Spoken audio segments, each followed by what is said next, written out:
You are listening to As a Woman, episode 39, Life as an REI. In this episode, learn all about reproductive endocrinology and infertility.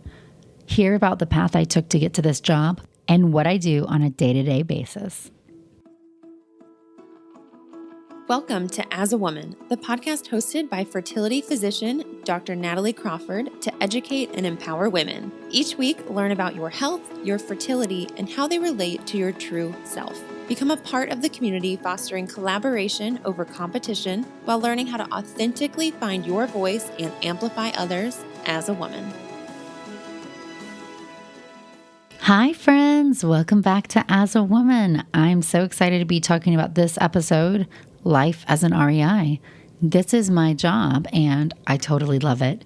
Even though when I was younger and I was a pre-med and I knew I wanted to be a physician, I had no idea that this job really existed. So that just goes to show you that you do not have to have your whole life planned out from the beginning.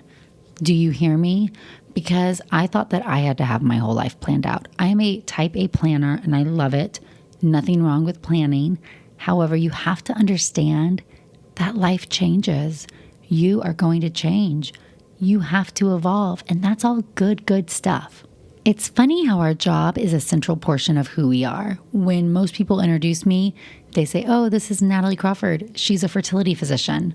Oh, and then we talk about my work, and then we talk about being a mom, or that my husband grew up in Austin and everybody on earth knows him because he's the most social person.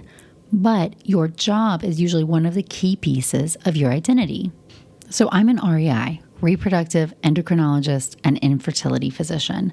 That is a 3-year fellowship path after a 4-year OBGYN residency.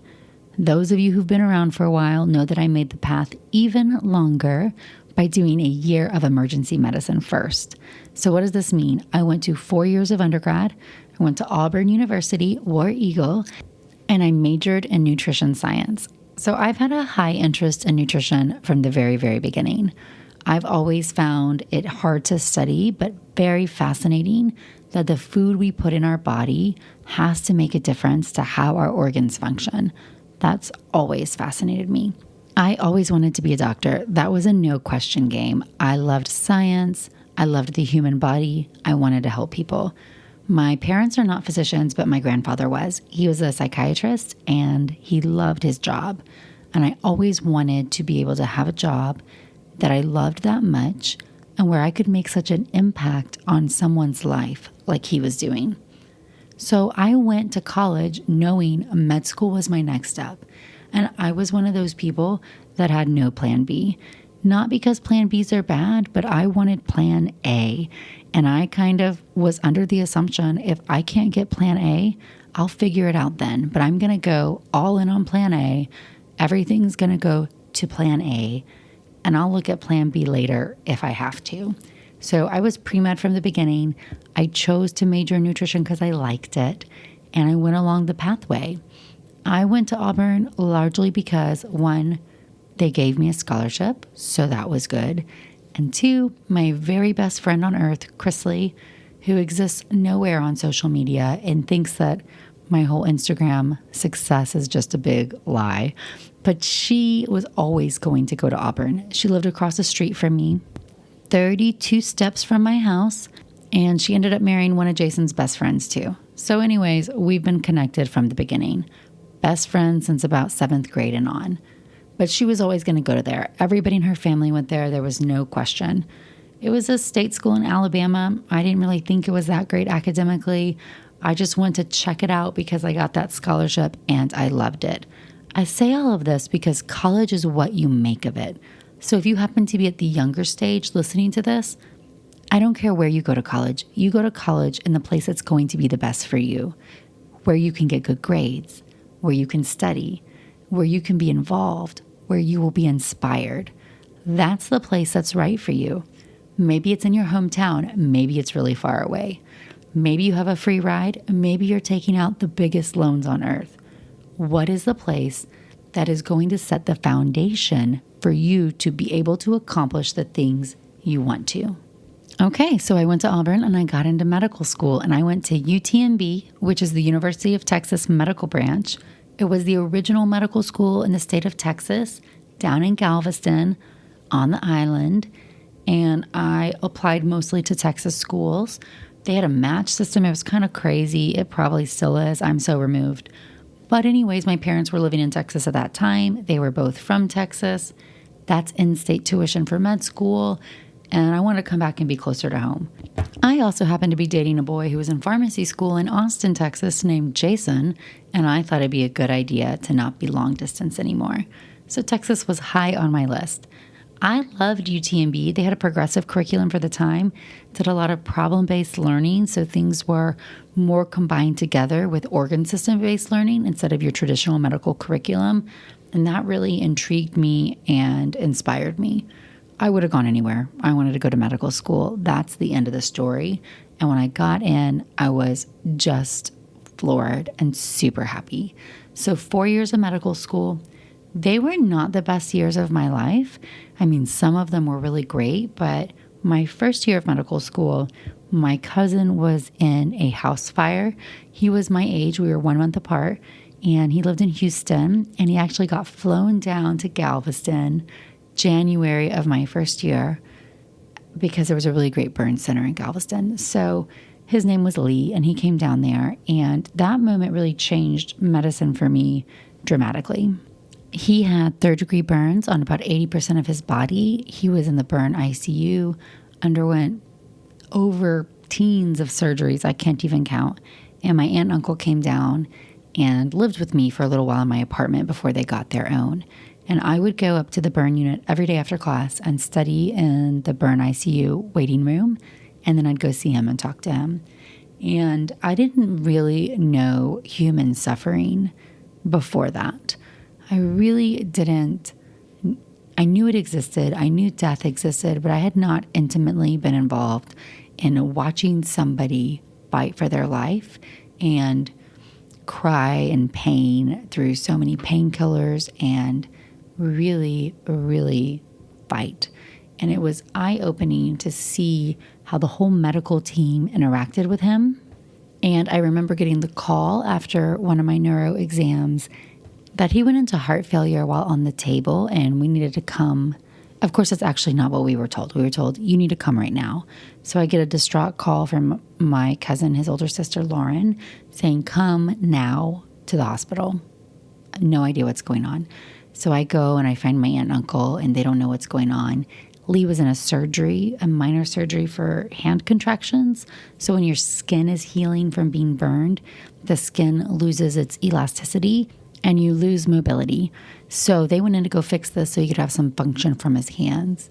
To understand, we thought he wouldn't survive 48 hours after his burns, and we were 3 months later. He had been standing up, working with PT. He was communicating, and his heart apparently stopped while he was on the table. He went into fluid overload and went into heart failure.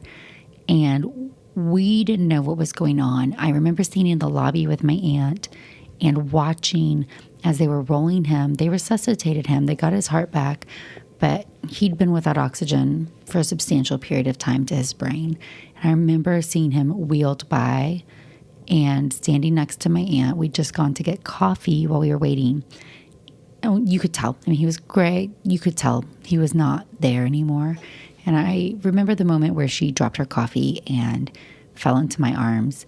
And we knew. However, we went to the family waiting room and waited for about an hour for somebody to come and tell us what had happened. And I remember that his doctor couldn't even look us in the eyes. And I know he was a good doctor and he's a great surgeon. I knew his reputation. Nothing bad to be said from him.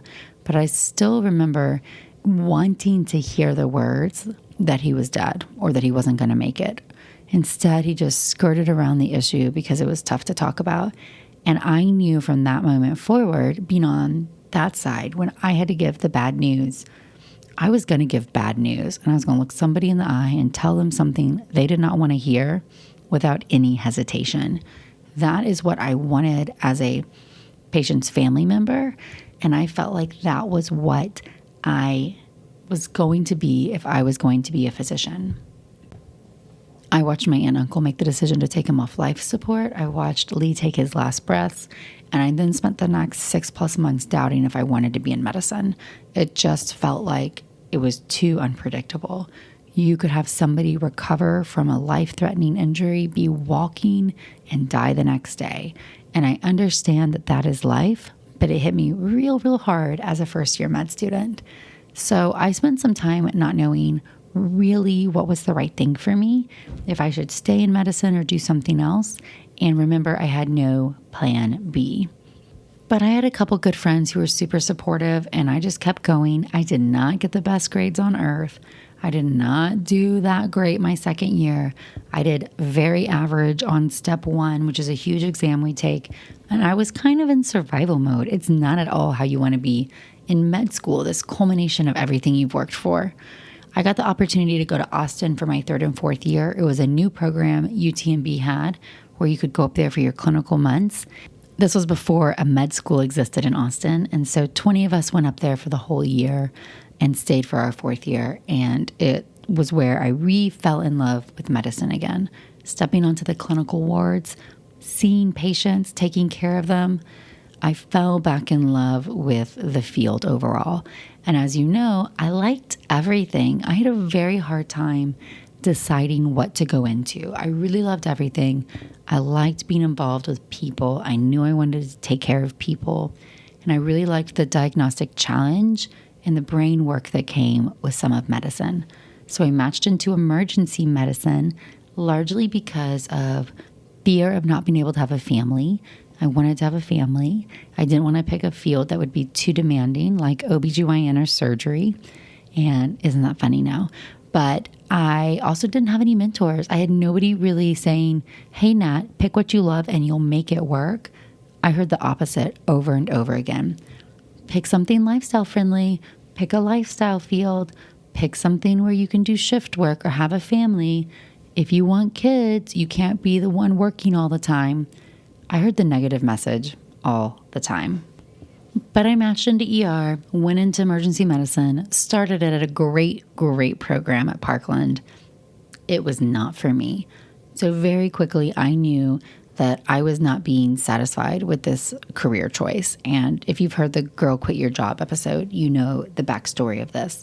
But it became evident to me that I was not being true to myself about what I needed. And I was listening to all the other noise that everybody else was telling me. And I was letting their opinions weigh more than my own. I was denying the truth because I was, a pleaser, afraid, thought they were right, cared about what they thought, any of those things. Suddenly I got to the point where I really was unhappy with this. And I knew if I kept on, I'm a good worker bee. I could graduate from my ER residency and work a few shifts a month, and that I'd leave medicine. That would not be enough to sustain me. It was hard and taxing, and I took my work home. And if you take your work home from the ER, it drains on you because you never know what happened. I had a really great program director, and his name was Mike Wayne Scott, and he's passed away. But I went to him and said, this isn't right for me. And he said, you're one of our best residents. You have to stay. And I said, I can't. This is not right. And really one of the kindest men I'd ever met. And he said, well, this is your one life. Let's make it work for you. What do you like? What do you want to do? He changed my whole schedule. And as you've heard me say, he asked me if I would stay the year. And I said yes, because I didn't want my co-residents to pick up other shifts. And he guaranteed me that he would help me find a position that was right for me. And he did. He was great. I really loved OBGYN, even as a medical student. I loved it again when I was an intern. It was the culmination of what I wanted out of medicine, to be with somebody in a vulnerable spot and be able to share in that uncertainty with them and help see them through that problem. I loved it from the get-go. So I decided to change over into OBGYN, finished out my year, and started all over. So a gap year would be way more fun than doing 2 intern years, but that's what I did because I didn't want to be behind the game. I thought from the beginning, so OBGYN is 4 years. And guys, it is hard. It's not hard in a bad way. You'll make it through, but it's hard. Anytime that there's a lot at stake, like someone's life or a baby's life, the pressure is high. The need to learn and to be perfect is very high. That's a tough training environment, but not at all impossible. One thing I liked from OBGYN was that I could take care of somebody throughout a whole problem, and there were so many fellowship options afterward. So that's one thing I really didn't like in the ER was that the job calls for you being the expert at just a little bit of a lot of information. You're actually not the expert at anything but managing emergencies. But for so many patients, you are calling on and asking for help from the experts, which is totally understandable and needed. You can't be the expert at all these different things.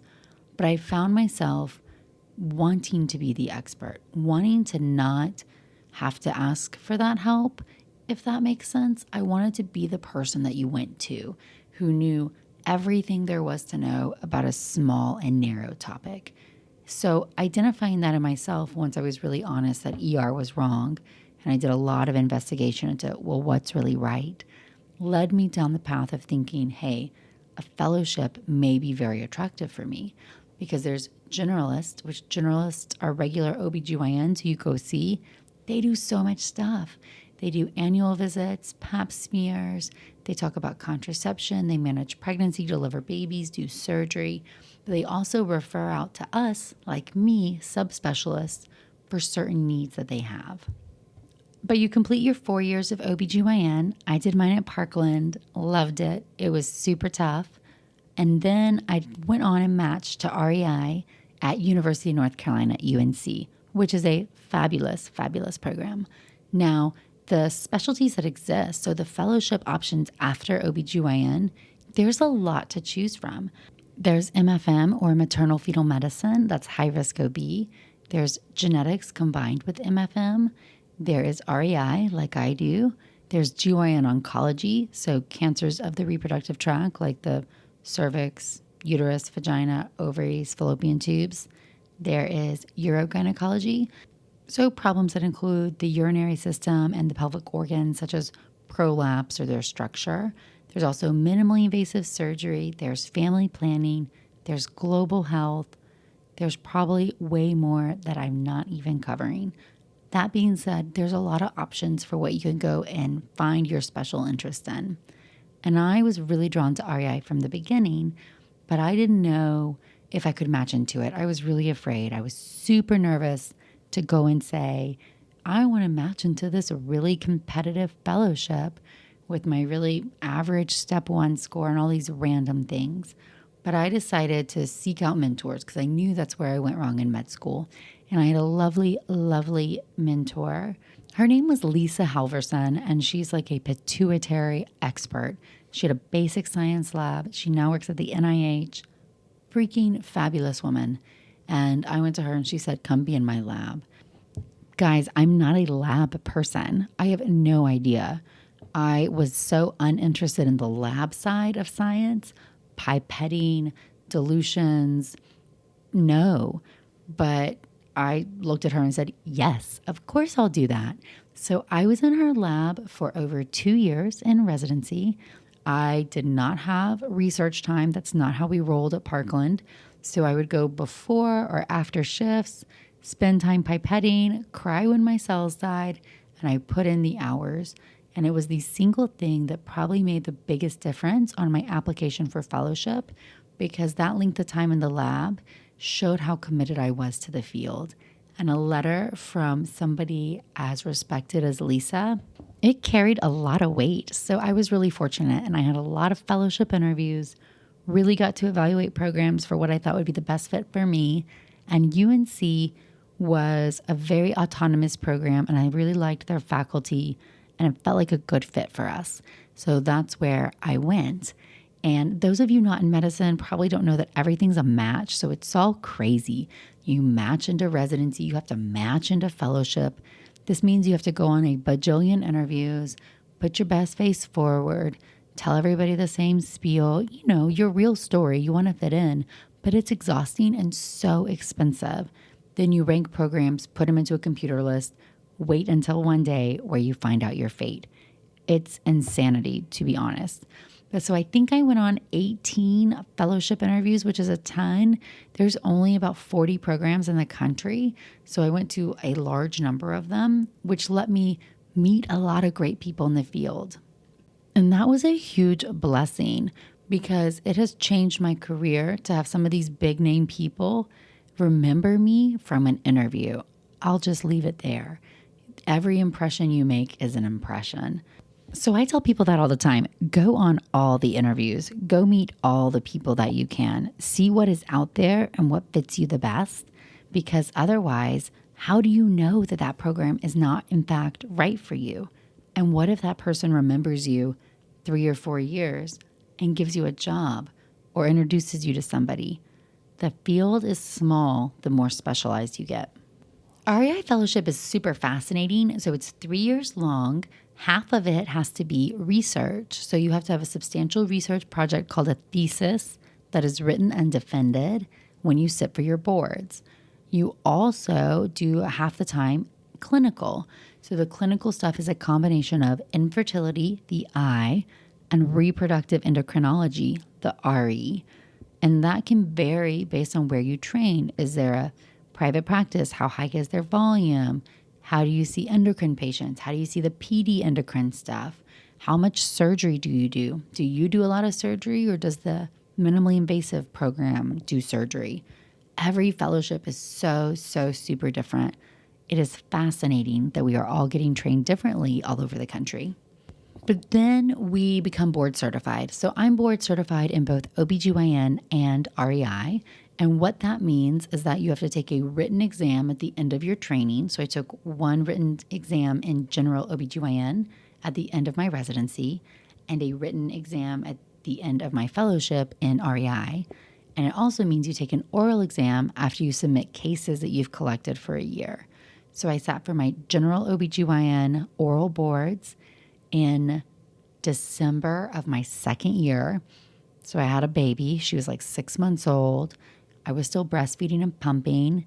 ABOG had no pump rooms at the time. They've changed it, luckily.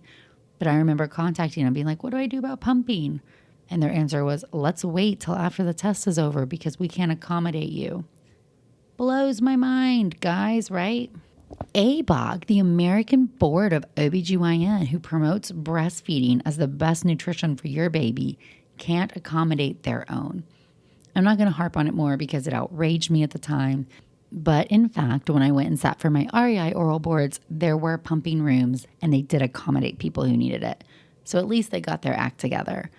I sat for my REI orals in April of my second year out of practice. So you have to collect cases for a whole calendar year, submit them. You have to submit your thesis. The oral board process is insanity. So for REI, we sit through a session that's defending our infertility cases, a session defending our RE cases, and a session defending our thesis. There's all these other rules, like you can only sit for the board so many times if you don't fail it. And I remember talking about my boards on social media. So on my Instagram account, I was already at 30,000 followers when I was sitting for my REI orals. And people were giving me a hard time about sharing that I was taking the exam. Specifically, well, what if you fail? Then everybody's going to know. And I was a practicing doctor. I felt confident in myself, but it was a huge part of my life. And I decided I was going to share it. And if I failed, I was going to share that too. Because here's the deal. It's a part of medical training, and I wanted to give a fair and accurate assessment to what we go through. I also think it's so important for people, for consumers who are looking for a fertility doctor to understand who they're seeing. Yes, an OBGYN has had some fertility training. At Parkland, we got 2 months. 2 months out of 4 years did we go and do anything infertility related. And very little of it was actually infertility. A lot of it was surgery or endocrine. Now, some OBGYN residency programs have a much better assessment of infertility. Their residents learn a lot. They spend more time. everywhere is different. But when you go to an OBGYN and you're letting them do fertility stuff, you need to have good perspective on how much time you're spending there and how qualified they are for that job. So I think that really varies practice to practice and person to person. So if you're a patient, it's completely appropriate for your OBGYN to do an infertility evaluation. Yes, 100%. It is also very appropriate for them to help you ovulate if you're not ovulating. Very appropriate. It's also appropriate for them to consider doing IUIs for patients who need donor sperm or have a mild male abnormality or problems with intercourse. However, if you've been trying to get pregnant for a long time, for over a year, and all your testing is normal, I don't care how old you are, your chance of getting pregnant per month is less than 5%, and you probably need an expert to talk you through the options. That way you're educated and you can make the choice that's right for you. Also, if you're going to a fertility specialist, anybody can call themselves a fertility specialist. I am so for real. If you look online, you will find so many people who specialize in fertility who are not double board certified in OBGYN and REI. I did 7 years training to do my job. I sat for 4 exams leading me to where I am right now. And I do CME or continuing medical education every year so I can stay board certified. The training process is rigorous. I delayed my own family starting. I had my kids and took minimal maternity leave so I could meet the board guidelines. I am the expert, guys. Me, my colleagues, us. But a fertility specialist could be a nurse who likes fertility. It could be an acupuncturist who likes fertility. It could be a naturopath who likes fertility. It could be a chiropractor who likes fertility. It could be a psychologist who likes fertility. It could be a physician assistant who likes fertility. It can be somebody who just likes fertility, who was a patient themselves and now considers themselves an expert. There's no formal certification of fertility specialist. So if somebody's calling themselves a fertility specialist, who are they really? You deserve to know that. Same thing as women's health expert, hormone expert. What on earth does that mean? I'll tell you this, I'm not calling myself a hormone specialist because I'm a dang REI. I'm calling myself a physician who's double board certified in OBGYN and REI. You're getting me on a little bit of rant because I think it's important to know that medicine is so complicated for a consumer and there's right things and wrong things to do. And a lot of people are selling you something. If you're going to someone who's selling you a lot of their own supplements, you got to be really careful about why you're spending so much money in their office. And is that really what you need?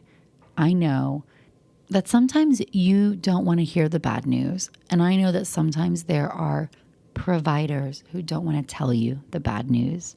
But here's the thing. You deserve somebody who's going to look you in the eye and tell you the truth. Give you real numbers, real options, real possibilities, even if you don't like them, even if it's hard to hear, because I promise you from being on the other side, it's better than having somebody skate around the issue and not just get to the point. You deserve to be educated. Make sure you know who you are entrusting your care to. This is your one life. This is your one chance to have kids. Do it by being an educated consumer. So I did fellowship and then started looking for a job. And we knew we wanted to come to Austin because my husband's from here and his parents were here. And I really drug Jason out of Austin kicking and screaming. So we ended up coming back here and I joined a practice. And as you know, that practice wasn't the right fit for me, but I was there for 2.5 years and I learned a lot about both practicing medicine and myself and what I wanted and needed in a job. I quit my job with no plan, interviewed for a lot of different things, evaluated all my options, went to a lot of counseling, talked to Jason ad nauseum about what was important to me, and ended up finding a spot that I really love, that really fits me well. And they are so supportive of all my other endeavors and understanding of what I'm trying to do, even though I'm pushing the boundaries into a sphere that's not really quite traditional. And what I'm going to say here is the best example I can tell you if you are a young woman in medicine, something that I say all the time as you're evaluating your career choices. Pick a field that you love and you're passionate about. You can work as much or as little as you want, but none of it will be worthwhile if that's not something that's setting your soul on fire and sparking you. You'll walk away from the whole thing. Don't worry about lifestyle fields or money or some of those factors at the beginning. Pick a field because you love that patient base, because you love that science. That's what you pick, and you figure out the rest later. And my best example is the life of an REI can really, really vary. So the simplest example is at my last job, I would work Monday through Thursday. So my official schedule was Monday through Thursday and half day Friday. That's what I signed up for. And what that ended up being is that the IVF lab was in a surgery center and the IVF procedures had to happen before the surgeries. The surgery center became a multi-specialty surgery center. So I was doing egg retrievals at 5 a.m. It meant there were a lot of patients that came through, and I was in clinic every day till at least 6. My Friday half day, I was never out of there before 3. And when we worked on the weekend, it was at least a Saturday, and I'd be there until 2 or 3 in the afternoon on a good day. And that's what I did over and over again. I missed dinners. I missed every morning. I missed ballet. I missed so many things. And it really started to bear down on me.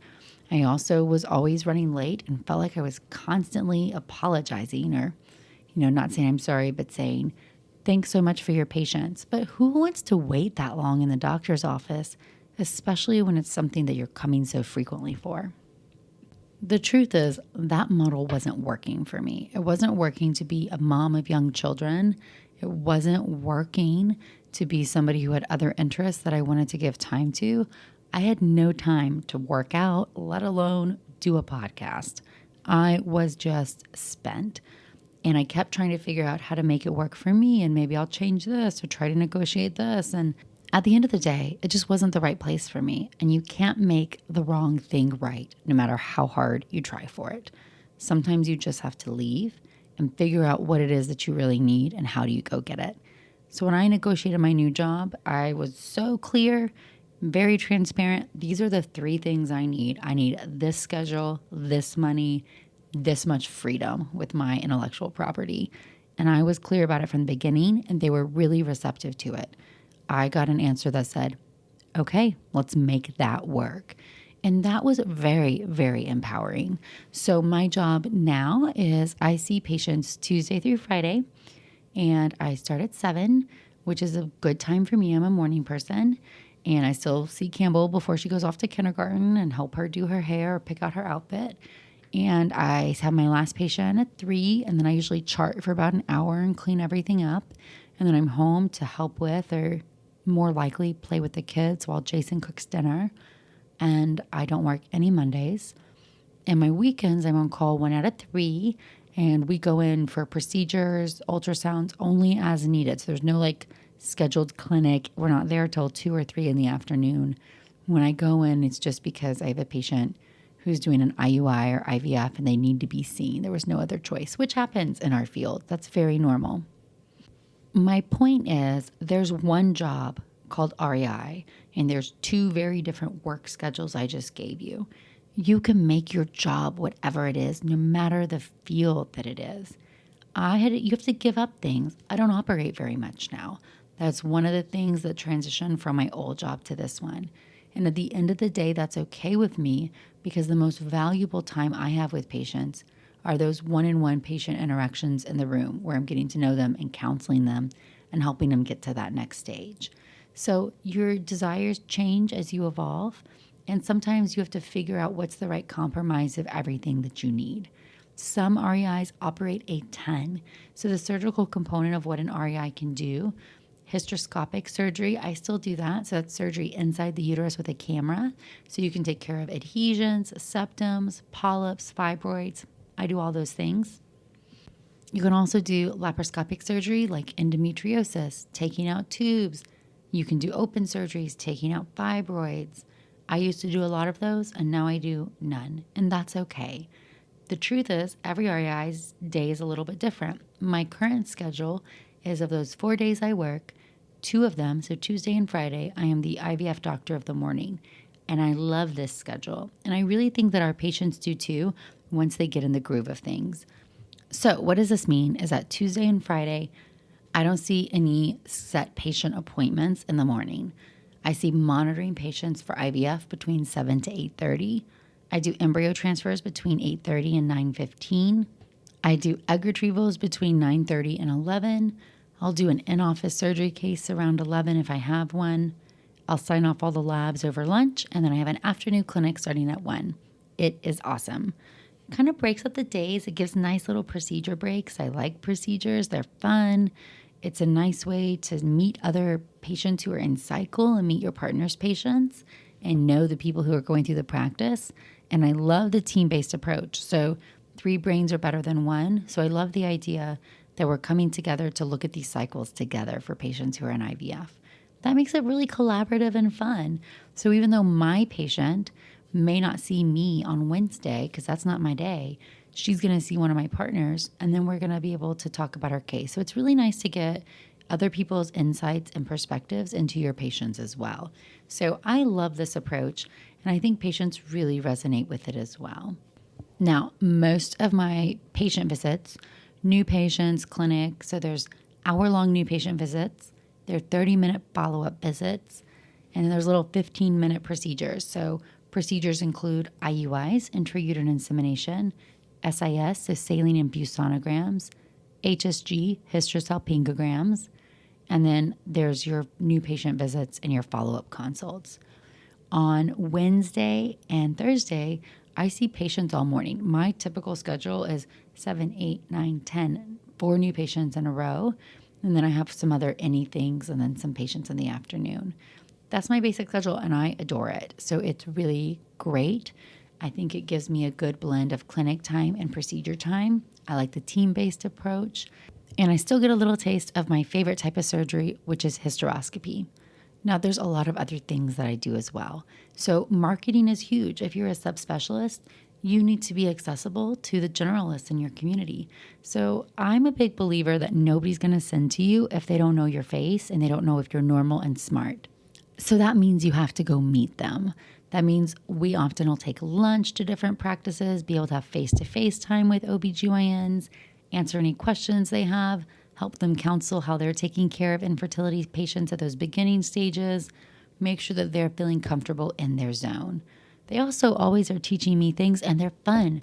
These are my friends. Medicine's not supposed to be so isolating. You're supposed to have friends in your community. Think about how medicine used to be.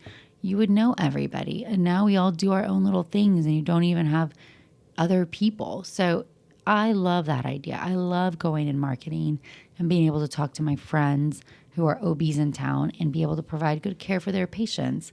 I love getting their patients pregnant and sending them back to them.